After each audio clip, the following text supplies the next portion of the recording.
எல்லாம் சிறப்பிக்கும் போது இந்த வாழ்த்துதல் எல்லாம் சேர்ந்து அந்த அம்மையாருக்கு புண்ணிய கணக்கு அதிகரிக்கும். நாங்கெல்லாம் வாழ்த்துறோம். அந்த வாழ்த்துவது வாயால சொன்னா புரியாது. அதனாலதான் இந்த கலசமாகவும் இந்த மோட்ச விளக்காகவும் வீட்டுக்கு எடுத்தும் போது இந்த மோட்சம் எல்லாம் இந்த புண்ணியங்கள் எல்லாம் அந்த அம்மையாரை போய் சேர வேண்டும் என்பதற்காக தான் அவங்க வீட்டுக்கு எடுத்துட்டு வரோம்.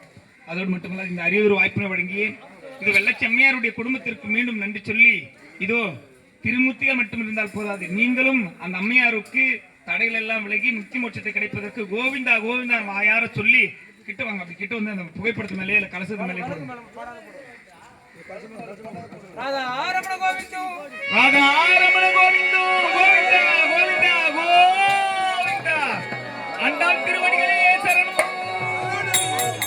கோவிந்தா கோவிந்தா கோவிந்தா கோவிந்தா கோவிந்தா கோவிந்தா கோவிந்தா கோவிந்தா கோவிந்தா கோவிந்தா கோவிந்தா கோவிந்தா கோவிந்தா கோவிந்தா